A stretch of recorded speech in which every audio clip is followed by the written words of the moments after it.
cmpradio.net. It's the station.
Hi, everybody. My name is Donna Janel, and this is my podcast, Parenting with a Purpose. The reason for the podcast is to show parents and give them a guidance of, in this world we have a lot going on, and just bringing the responsibility back to the parents, nobility, and the security with the parents. We live in a day and time where, the question is always about what's going on with the youth, what's going on with the student, what's going on with the child, and the number one question is, where are the parents? What's going on with the parents? So this show is going to be talking to single moms, married parents, single fathers, adopted parents, foster parents, teen parents, middle-aged parents, older parents, anything to do with parenting, just so that we hit every area of parenting, just so that people could get an understanding of what it is to be a parent, and given tools and techniques of how to guide them in this world. Because as you all know, as we're growing, parenting does change because children change. So tonight on the show, for our first show today, we're going to be starting the foundation with parenting and leadership. Most people don't know, but parenting and leadership are hand in hand. When you parents are the first leaders in the house, and tonight's guest is Delandro Tracey Walker, who has I Elevate, and they all about leadership. So I just wanted to dig into conversation with them just to see what they think about parenting, what they think about leadership, and how the two of them are as one. Welcome to the show. Okay, well, Donna, well, thank you for having us. Okay, it's a pleasure to be here on your inaugural show. Launching into something new, launching into something great. It's a clear indication that you are a woman of a purpose, and you've certainly blazed some trails to see these doors open for you. So I'm excited to be here. I believe my lovely wife Tracey, that she's excited to be here as well, and we're just great to be a part of your initial podcast. So yeah, so whatever it is that you want to throw our way, whatever you want to send our way, we'll dive into it. All right, so the first topic we'll talk about is leadership, since that's your expertise. That's the area where you seem to hold in on a lot of things. What's your definition or your take on what a leader is? Well, I think that the best way to really describe a leader is a person who, in fact, transcends other people's lives so that they flourish, so that they become their absolute best and accomplish goals and accomplish dreams and find the life in which they're really looking for. And so if you can come in and bring the right tools, the right skill sets, both personality, your outlook, the way in which you're going to approach them, you can certainly step into a role start helping people grow, flourish, and become the best they can be. Do you think that everyone's a leader or everyone's born a leader, or is this something that they need to be trained on how to be? You want to take that one? Oh, I believe everyone is a leader. And it is good to get extra training or get trained in it. But yes, some people are born leaders, but you can be trained to be a leader. For parents who, I talk to a lot of different parents, and a lot of parents don't even realize that they're leaders. The first thing they say is, "Oh, I'm not a politician. I'm not a doctor. I'm not a lawyer. I'm not a pastor. I'm not a priest." Yeah. What do you mean I'm a leader? Are parents leaders, or can parents be leaders? Absolutely. I think that one of the misconceptions in which we've adopted is that a leader is someone who in fact has a title, okay, and so it's not so much about the title. It's really about the character of the person and about what they bring to the table within regard to a individual's life, okay, a child's life, or either a group of people, and the influence in which you have, because everyone has an influence. Everyone has a voice. Everyone has thoughts. Everyone has ideas. Everyone sees different things as far as making life better or either bringing about a better life. So everybody has the tool set for leadership. It's just that sadly many don't really recognize it until a situation comes around, and then maybe someone has to step forward, and that's when they start to discover some sense of a leadership. Okay, so the same question I'm posed to you about, do you think parents are leaders, or can parents be leaders? Absolutely, parents are leaders. They are the first leaders that their children see. Mm-hmm. They are the first impression that their children receive. They are the ones that's molding their children, because children are like sponges. Mm-hmm. And so whatever the parent does, the children will do also. Right. Okay, I agree with that. So if a parent, say you're having a conversation with a parent, and they're new to this parenting game, they're their baby only, I'll give my sister an example, only 21 days old. Right. And they're trying to figure out, how do you lead this baby? Like, how do you, as a parent, I'm a leader, you're telling me I'm a leader, but how do I lead this young baby who doesn't speak yet, doesn't act yet, do various acts as older children, but how do I give the impression of leadership to my baby at such a young age? Well, a lot of times we don't even realize that a baby feels everything that we're going through, even though they can't verbalize it. But if you're upset, the child will feel that you are upset.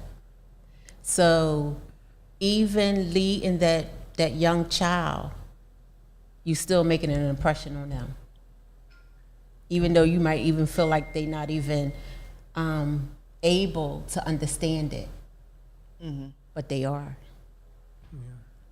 I recently seen a couple TikToks. I like to watch the TikToks, and a lot of them have a lot of young children on their toddler age. And what you said is so important, because even though it doesn't seem like they're old enough to respond or listen, but they hear and they see and they act upon what we do. Some of the TikToks were showing where even toddlers were using profanity based on what their parents are doing. I saw one today, and I thought it was crazy. The little girl had to be about 2 years old, and she was walking around with a cup, and she was like, I got Hennessy. And I was like, Hennessy? And then the mom was like, well, you don't have Hennessy. She said, yes, I do. And she literally just acted exactly what her mom was doing, was walking around saying, I have Hennessy.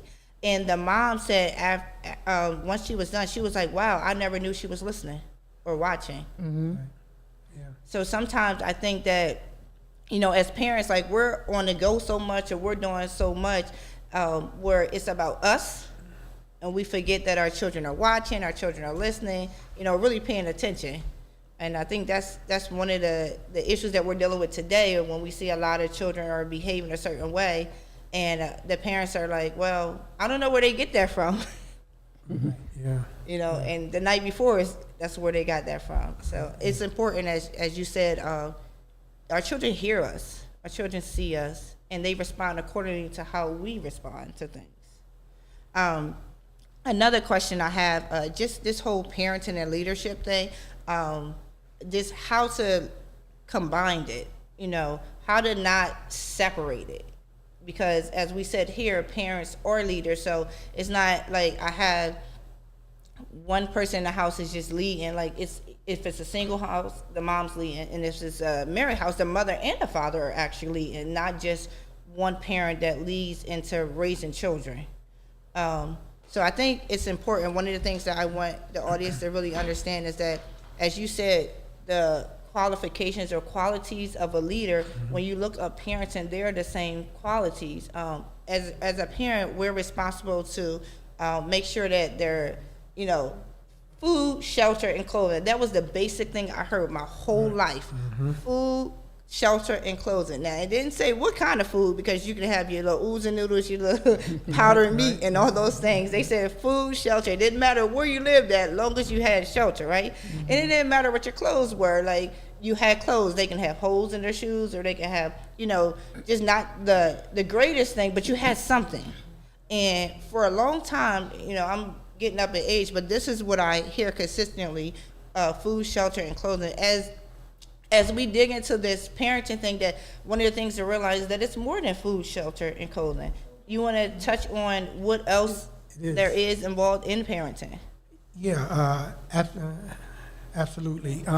That too is one of those myths, I guess you would say, which has been passed along for like generations. You know, I put food on the table, clothes on your back, roof over your head, shoes on your feet, and that makes me, quote unquote, your parent. Well, what that does is just says that you're providing some of the elements as far as my life is concerned. Okay, you're providing my quote unquote physical needs, but I'm really more than that. Okay, I have mind, I have imagination, I have a heart, I have dreams, I have desires, I have a spirit.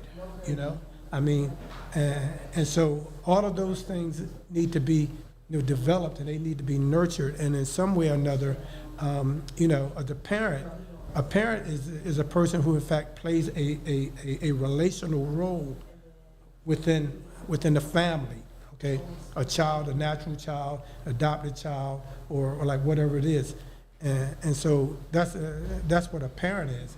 But a leader, though, is someone who's going to see a destination for you, okay, and not just a destination in the sense of a place. They're going to see a destination as far as you being, okay, about the person in which you're going to become, as opposed to the things in which you're going to do. We see all types of people, you know, today, and they do things very well, but you may question whether or not if they're really the best example as to what a productive, positive, make a different person is, okay? And of course, and there's a lot going on in the news. You see a lot in sports and so forth. And so, so like I can be out in front, I can be doing the job, you know, the whole 9 yards, but what type of qualities do I have on the inside? You know, what's my vibe? What's my flow? Okay, like now, am I really moving the crowd forward in a direction in which we all gonna thrive, okay? And it's all, and so that it's gonna make it better, or is it something where in fact it's gonna turn out to be something other than that? It's gonna be some hardships, gonna be some difficulties, on and on. So, so like, you come on. I come on. Yeah, it is more than food, clothing, and shelter. I mean, we have to think about their emotional state. Not only does their physical state, but also their emotional state. A lot of times, you know, I know growing up, a lot of parents would say, stay in a child's place, or you didn't have an opinion, or you didn't have a thought. But children should be heard, right? They do have feelings, they do have opinions, And yeah, they do have feelings and they do have opinions. So it's more than just food, clothes, and shelter. You know, excuse me. Can I? Yeah, go ahead. Okay. I mean, I just wanted to share this. Okay, and this, like, you know, get back. But you know, parents though have the awesome privilege of really shaping and molding, you know, us. Okay, and they're the first ones to really lay their hands and to lay their hearts on us. Okay, and so the tenderness or the feel as far as their hand, you know, whether or not if it's rough, okay, or whether or not if it's hard, whether or not if it's demonstrating love, care, and concern, or whether or not if it's just like, no, we're like, we just something. All of that's going to make a difference. And so parents have the first responsibility. You know, they set the tone. They set the tone of our hearts. You know, they set the tone of our minds as far as what we're going to look like going into the store, even as a 2-year-old or a 3-year-old, right, or something such as that. I want to tell a real quick story, okay, and then I'm going to go. All right. All right. So I was in a store about a month ago, right? And so I saw a young lady, okay, she's probably maybe like 18, and so she had a 3-year-old, and so she said, come on, I told you, come on. She went over, she grabbed him by the arm, you always doing something, right? And so, man, and so she was really giving me, I mean, you know, she was just giving him the business, man. I mean, he's 3, okay? He has no concept. He has no idea as to what all this is, right? And so, man, and so she was laying into him, and I saw her with her mother, and her mother was just looking at her, and I did all that I could to keep from saying something, okay? Because I was just like, hey, listen, he's only 3. He don't know yet, okay? He's depending on you, you know, to teach him some things, okay, in a way in which he can be productive and he can be successful as he grows up. He's going to know how to manage relationships. He's going to know how to manage and take care of his emotions. He's going to have a good mindset. And if you're hollering at him and pulling on him, you know, within this store, okay, he's going to get some idea as to, okay, this is how you treat people. Right. You're right. So I think that's good. When I think about, you know, the food, shelter, and clothes, and I think about, I'm trying to figure out exactly where did just those basic needs came from, because when you look at Maslow hierarchy of needs, emotional needs is in there, security is in there, like all the things that a child would need to grow and develop, it's in the hierarchy. And I try to look back to figure out who just pulled out food, shelter, and clothes, like who just pulled out those 3 things and says this is what is needed, because we know that according to lifespan and development, that children need certain things to grow up to be successful. And as you said, parents are the first leaders. A lot of times though, as we look back into parenting, you know, we not judging parents, but what we're saying is that sometimes if the parent is not being led, it is hard for them to lead their child. So when I say that is like, if the parent was not raised a certain way or have not invested into parenting, have not invested into leadership, it's very difficult for them to lead someone when they're not leading themselves. Okay, I have a question. So how do you recommend parents to invest in themselves? The first thing I tell any parent, or even I'll say for myself, think about what you want the outcome of your children to be, right? I always say start at the end, right? Begin with the end in mind. So how do I want my parenting to look like? How do I want my children? What is the outcome I see my kids being successful? And then find tools and techniques to how to get there. Come up with a strategy. I would say one of the things with me for parenting, when I became a mom, I was 19. I just got married, I was 19. I did not want to be a mom. Like, I'm telling you, I did not want to be a mom. But that's because I had some childhood trauma. And I did not want to be a mom, and I thought that I was going to be like those adults that are around me that was responsible for me, who, you know, fumbled. And I was so scared about being a mom, and I was 19. And the first 2 years of my daughter's life, I was there. I was doing the food, the shelter, and the clothing, but I was not emotionally attached. I was not. I let her father do all those things, and they created a bond because I really did not want to be a mom. And it wasn't that I hated kids or anything like that. I was afraid. I was afraid to impart to her what was on me. So you was parenting out of fear? I was parenting out of fear, out a lot of fear. Fear of damaging her, fear of she would need to look up to me. I didn't feel like somebody should look up to me at that time because I was still dealing with, again, not even being able to lead myself. So sometimes we parent out of fear. A lot of times we parent out of fear. We parent out of how we were parented, how we see other people parent, how we see the news. Like there's different reasons why we parent a certain way, and not saying that because you parent this way you're a bad parent. One of the things I want to really get people to understand is that parenting, again, is the foundation. So again, what is the outcome? What do you want? So let's work towards that. You know, to touch on that part, and what you were just saying about parenting out of.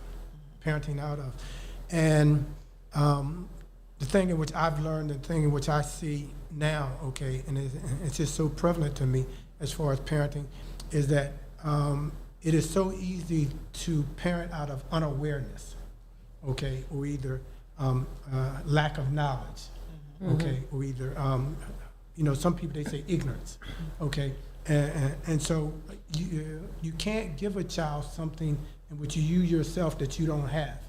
And so for generations, okay, and we could probably date it back to slavery and so forth, that the families, you know, they were broken up of the idea of what a loving, nurturing, growing, positive, you know, structured family was. I mean, that was just ripped from us.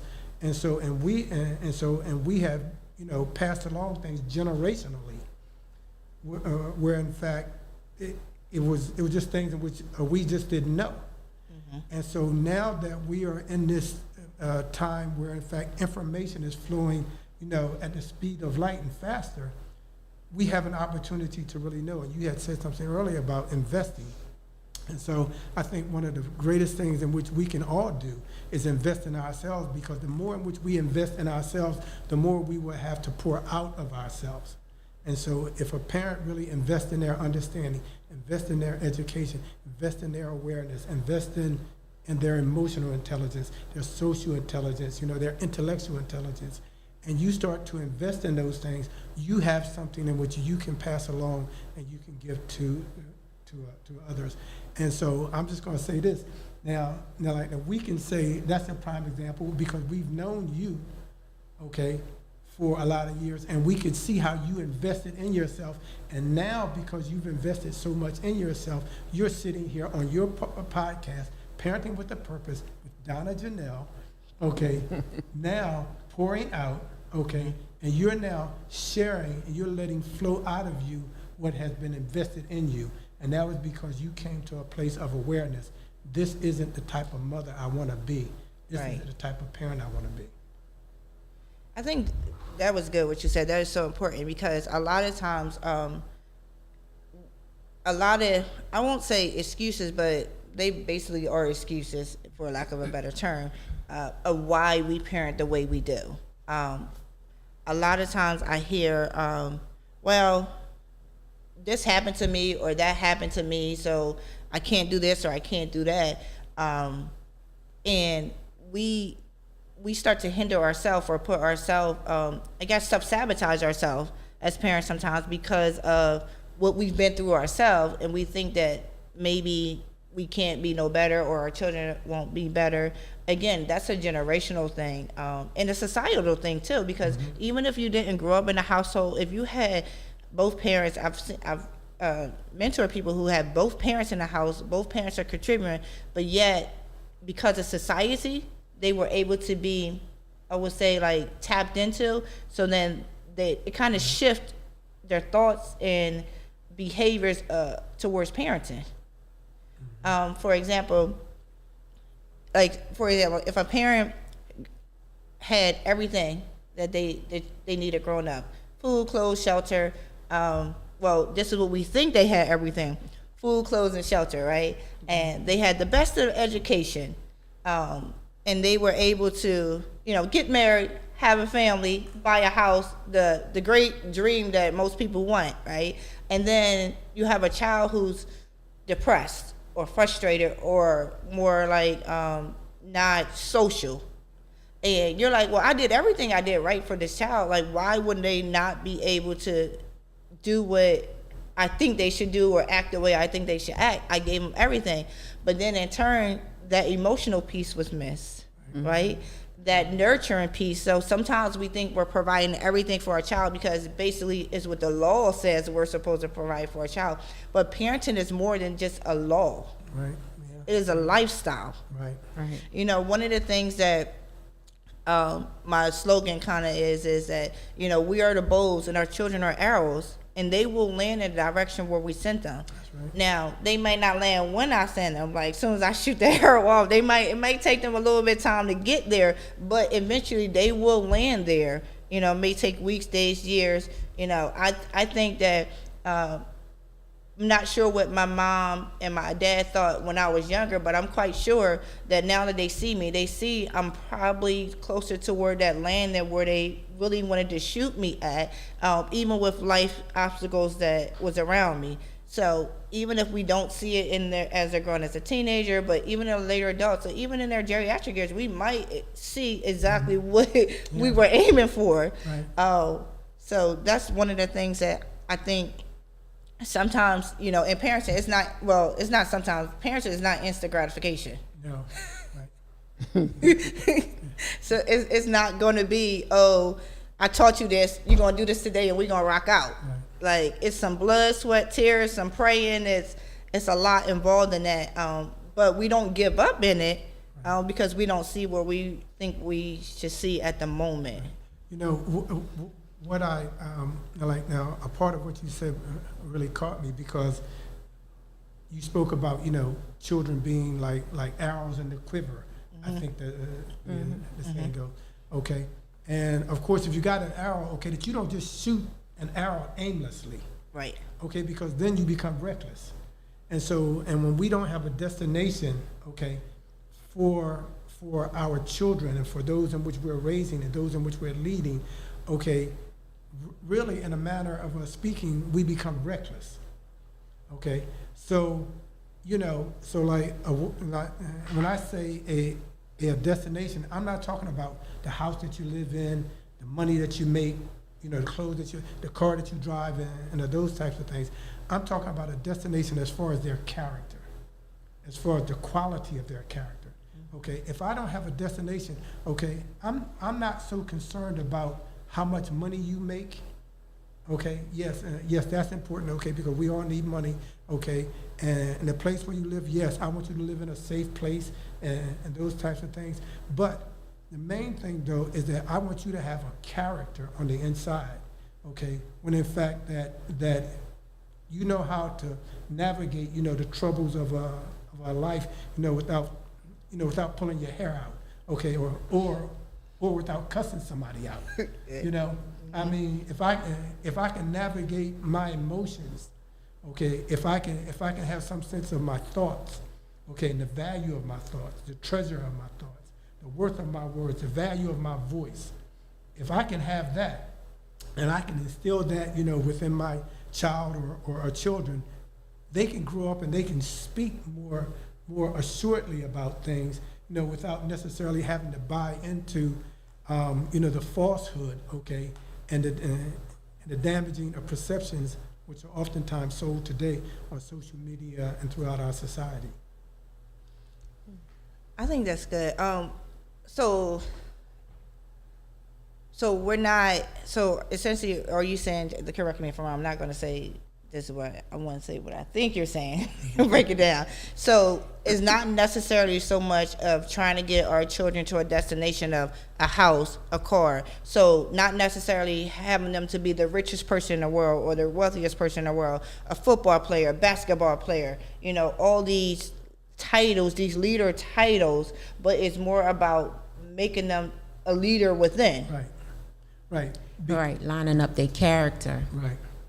You know, because you can be, you know, on a basketball team, you can make the NBA, but if your character is not intact, it's not going to keep you there, even though you might go ball out. Right. So your character is going to keep you there. Right. You know, and we ascribe to this principle, okay?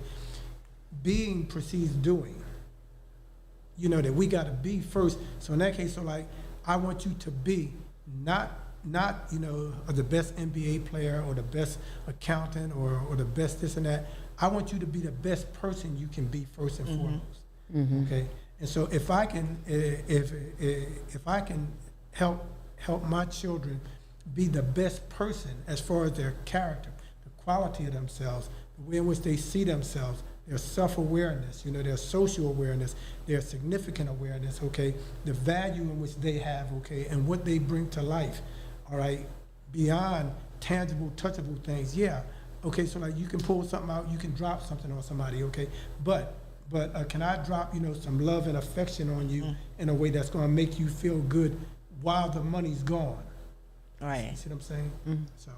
I think that's so important, especially as we talk about, you know, parenting and leadership. I know in parenting, like, you have to make some hard decisions for your children. You know, one of the decisions, as we're talking about character, and so one of my daughters is very talented. She's an actress. She's a model. She does plays and, you know, a lot of things like that. And she had an opportunity. She went through a couple of rounds of like a talent. Is New York, LA talent agency, right? And she went through, it was over like 6 months of different things that she had to do, and she kept going to a higher level, and to the point where they were going to fly her out to LA for a week, where it was like an international presentation for performers. So she had an opportunity to model, she had an opportunity to be on sitcoms, she had a lot of those things. And originally, I was going to let her go. But as time went on, I saw some character flaws. And I just, I warned her about them, and I tried to help her through them, but there were still some things that I had to make a decision. I had to make a hard decision and say, listen, you cannot go to LA, because if I send you to LA, I'm sending you naked. Because if I'm not continuing molding and shaping you to where I need you to be, even though she's 14, I did not want her to have this head where I can act, I can do this and I can do that, but I don't have to behave a certain way.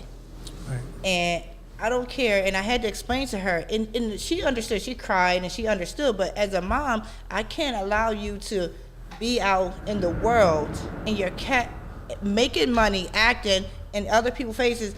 And when you're in the room, are you going to be a leader or are you going to be a follower? Because if your flaws that you're exemplifying now, imagine when you get bigger and they have not been controlled or tamed or taught how to do it better.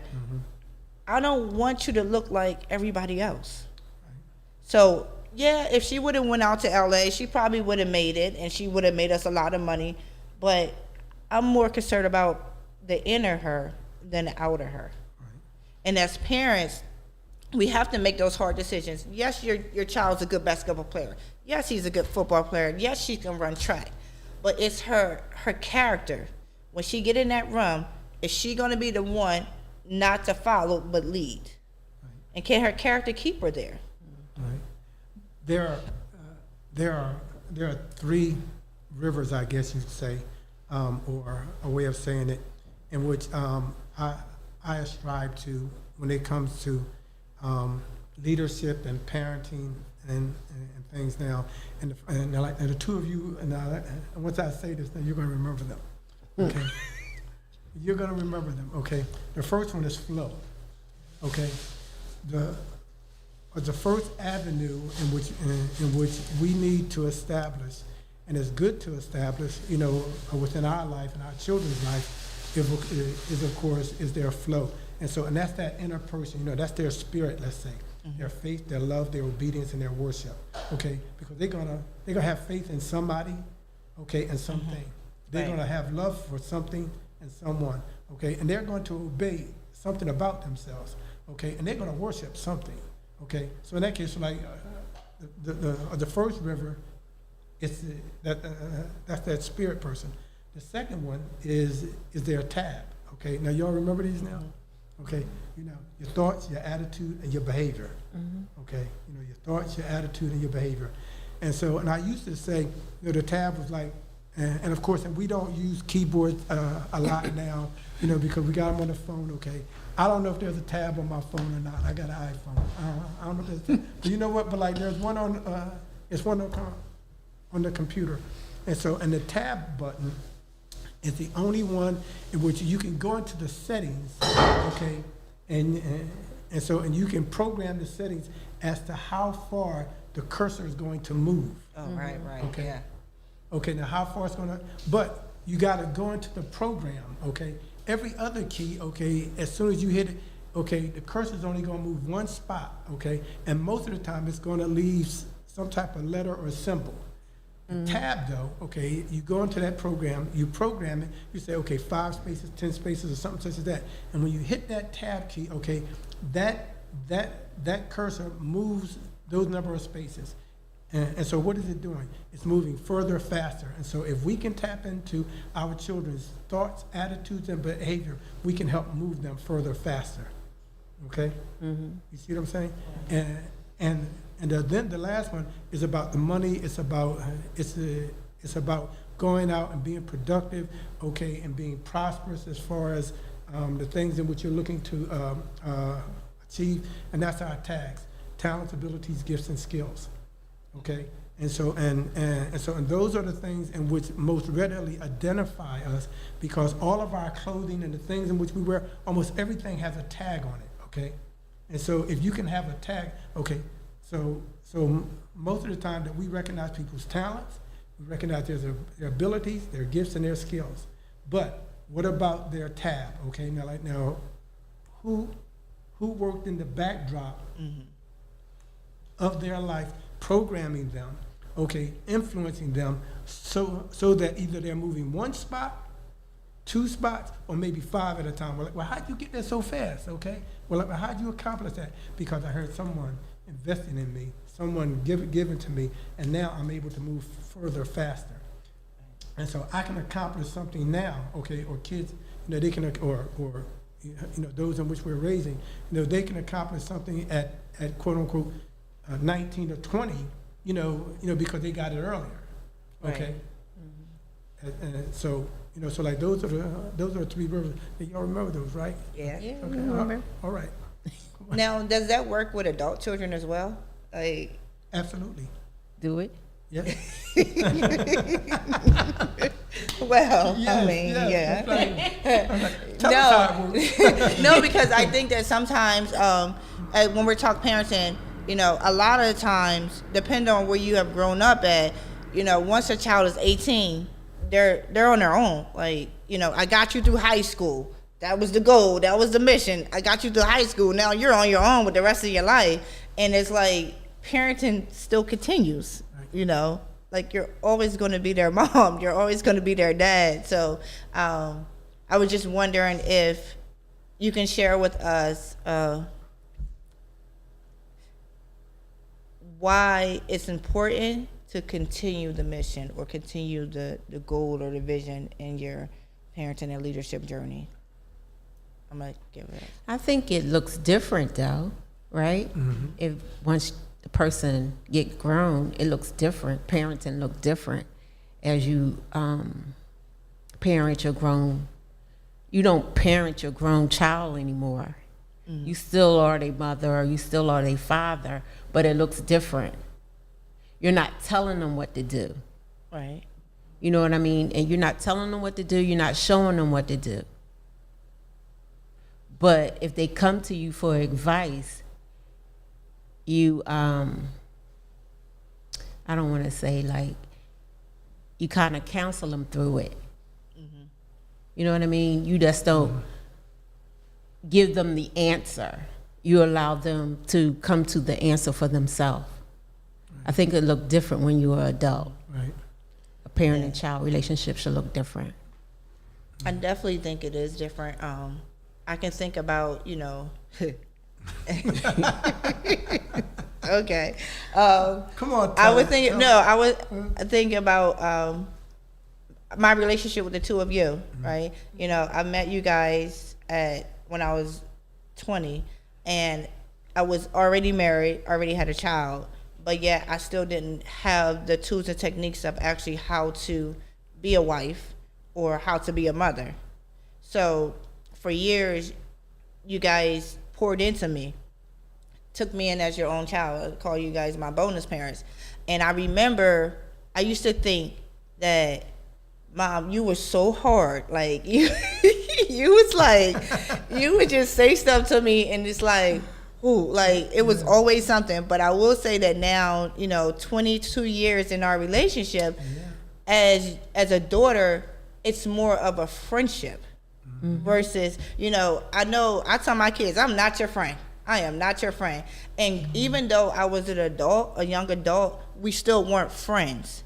It was almost like we went from that infant stage, growing, and now 22 years later, I can see that everything that you have taught me and how I use it now, and how that definitely changed the relationship as time went on, as I got older. I guess as I started listening to you or doing what you told me to do or something, you're like, okay, I can have her as a friend now. She's good. Right. But it does definitely change. And even with my own biological parents, I have more of a friend. I have an honor, and respect, and a reverence for them, but I have more of a friendship with them now than as opposed to growing up with them. And I don't know if it's because it's more training ground. Training is what when we're younger, we're training how to be an adult. And once we got our senses together, then we can have adult conversations, perhaps, maybe. Absolutely. Right. Yeah. Well, like first off, I can think about you two, the 20 years ago, and so like y'all would be talking and everything else, and I would hear you'd be like, "My mom," and everything else, kind of going, and so now sometimes I may catch just an earshot of some of your conversations, just for a moment, and so it's just so amazing to hear now how the two of you have just meshed together, okay? And so, so like you still hear that, that affectionate, portion there now. Now, though, it's more like, sharing a little advice, sharing a little insight, asking a question, okay, helping you actually figure it out as opposed to giving you the answer. Early on, sometimes, that we will give the answer. Right. Okay, and... I will. Okay, now she will not give the answer, okay? But I will. No, she won't. Now I'll give you the answer, okay? But but like y'all used to do that, and I listen to y'all now, and I'm like, wow, man. So like those are the same two who, years ago, and so sometimes, the full disclosure, I don't say this to embarrass you or anything, okay, because you're awesome. Let me tell you, girl, yes, okay, that you on track, for real. But you would be crying, and then so like you were just like a child, okay, because like you would come to me, you said, I was talking to Mom last night, and so like you called me the next day, right? Yeah, I remember. And so somehow or another that you wanted me to go back and straighten her. I said, listen, I ain't touching that. Yeah, I used to think it was funny because that's how kids do with their parents. Like one parent says one thing and then you try to go to the other. And I used to get upset at the things that she used to say. So I used to try to come to you and think that you're going to kind of put a Band-Aid or where she cut me at. and then it was a little bit more cutting. Yeah. So I was like, hold up, that didn't work out the way I thought it was going to work out. And I remember doing that with my own parents when my dad was not a disciplinary person. Like, he was always just like, no. I remember when my mom used to be like, Kurt, get him. Kurt, get him. Like, he would tell us to get us. And he would take us in the room. And he used to be the Band-Aid because he used to act like he was getting us, but he really wasn't getting us. but he wanted to please my mom. Like, hey, I did what you told me to do, but in the room, act like you're crying, act like you. So I thought that I was gonna have that same experience when I came with the two of you, and that didn't happen. No, but there was times there was Band-Aids on.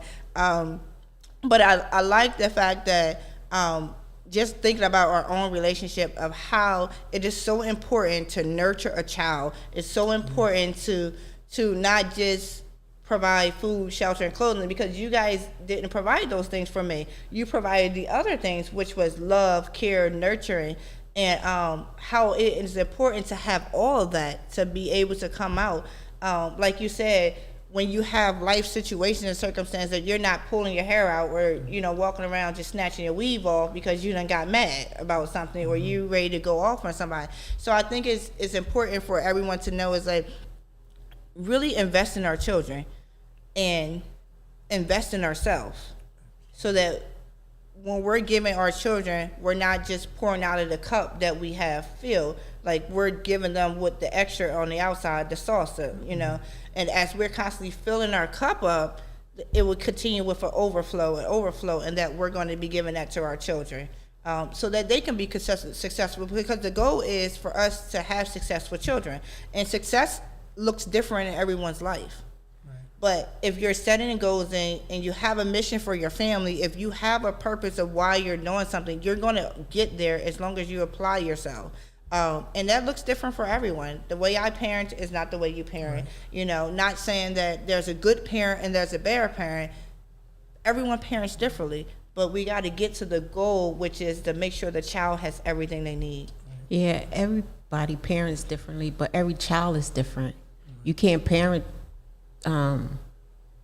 all your children the same way, and that's something too that we need to learn. That just because I can do one thing to one child and that's good with them, but doing something else to another child is not good with them. You know what I mean? So we need to learn our children. And that speaks back to something which I had said earlier about awareness. Okay, when you really observe your children, okay, and you'll see some, they may be confident, and they may be just out there going for it. Okay, I mean, like they're the dangerous ones almost. They'll jump off the back of the table and try to do a backflip. Okay, somebody else said, no, I'm not going to do that. I might get hurt. Well, like when you start to notice the temperament, within your children, and you start to notice, okay, so like this one's a little more outgoing, this one's a little more courageous, this one isn't, and so you learn how to adjust, to that, and you still love them the same way, okay, you still love them equally, okay, except you show that love in a different way. Because like you might not need to hug the child who just flipped off the table, okay, and is getting up, oh man, I got hurt, okay. By the same token, that you might have one and they just bumped their knee and they over there crying and wailing and everything else. And so you may have to deal with them differently. Right. So, right. So it's the same thing as we grow up. And so awareness, and so the more in which we can be aware of the emotional, of the mindset and the way that children and things are, the better it is. And that's the reason why we have to invest in ourselves to learn about ourselves, our emotions, our hearts, our desires, our dreams, see how all those things, play together and come together. So how do you, if you're a mom or a dad or a parent and you have multiple children, you work, you have other activities that you have to do to make the household run. So how do you become aware of what each individual child needs? Yeah, you're going to have to spend some time with them alone to get to know them. Or just watch them. Yeah, watch them. Watch them and see how they handle things. Right. Yeah. But you also have to be aware of yourself. Right. Absolutely. Because look, I realized something. Okay. When we argue with a child, okay, a growing child, adult child, or something such as that,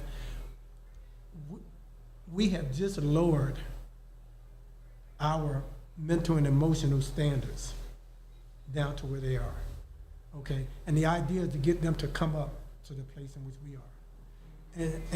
And so, so like we have to be aware of the state of mind in which we're in. And of course, if I've had a rough day or if something's going on and everything else, and so I know I'm not in my blessed place, all right, I gotta be aware of that, okay? And I may have to, okay, I'm not saying, go and take something or do something. I may have to just go to the bathroom for a moment and say, okay, man, get yourself together, okay, because listen, because you got people out there counting on you, okay, you got generations, okay, that's just waiting to be birthed out of them. And so you got to get yourself together to make sure they're going to stay together, okay, because if I lose it, they're going to be lost. So like, I can't lose it. I think it's difficult in the thick of it, like in the midst of it, when you're parenting and you're working, you're coming home and you got the plan for dinner, and then the kids start talking, and it's just like all this stuff start going on like in the house. And like, for example, if you tell your child to clean up something, like you gave them instruction, right? You led them, listen, this is what I expect from you. And then you come home and everything is, dishes all in the sink, stuff is all over the place. They were on their phone for hours. And how are you supposed to lead in that situation without being, a little, like you're going to be frustrated, but without, snapping out? Because that's what we deal with a lot. A lot of parents deal with not being able to communicate with their children to a level for their children to receive it and perform in it. So if they didn't do their chores, you might have a list of chores for them to do, but they don't do them. Did you tell them why they should do it? Oh, so we gotta talk to them more. Yeah, yeah. Like not to say you need to do this, and this. Right. Well, why? Why do I need to do this? This is what's going to happen if you don't do it. This is, we're going to get roaches or rats or whatever. Oh, you talk about letting a child have an understanding of why you're doing something. So that means that then that child is going to probably have an opinion. And you're saying that children need to be able to talk, and we need to explain to our children what we're doing and why we're doing it? Yeah. Absolutely. Is that what you're saying? That's what I'm saying. Yeah. That's almost unheard of. Okay. A child is to be seen, not heard. It's all a lot of people heard growing up. Or stay in a child's place, or I pay the bills, I do this. Why am I even telling you why am I doing this? But you're saying that that's part of that communication. In order for us to get them to do what we want them to do, to understand why we need them to do it, we need to talk to them about it. Absolutely. It's good. Absolutely. You need to explain it. We need to explain it. I once heard this, and this was years ago, that especially when it comes to like small kids, okay, because they're really being shaped, and we're really being shaped and molded. Then you're 3, 4, 5 years old, and everything else, and so it's a little difficult, sometimes to say, well, this is why you need to do it, depending on their level of understanding. But the way in which you could do that is that you could say, you really hurt me today. I'm really hurt. Oh, okay, and let them know, now what happened to you in your heart because of what they did. Okay, and now what you start to do then, okay, is that you start to make a heart-to-heart connection, and so the child, okay, now this goes on and on. After a while, they're going to say, I don't want to hurt mommy's heart. Okay, I don't want to hurt daddy's heart. Okay, or something such as that, because they'll know now what their heart feels like when it's hurt. Right. Okay. Okay. So so like you can do that, and then so like later on, then you go from the heart, to the head. So like that's where like you start to really tell them why. Well, the reason why, okay, is because you're gonna have, just as she said, roaches in your room. Roaches. Okay? Okay, we're gonna leave with that roaches in the room situation. I just want to thank you guys for coming to the show today to discuss leadership and parenting. It was a joy having you here. It's always a joy having a conversation regarding life in general. So Thank you guys. Join us next week, Thursday, same time, 7 p.m., Parenting with a Purpose. Next week, we're going to be talking to single moms. I have a couple guests that are from young single mom, middle age, and older single moms. So next week is single moms, and the week after that, we're not going to forget about you single dads out there. We're going to be talking to you guys.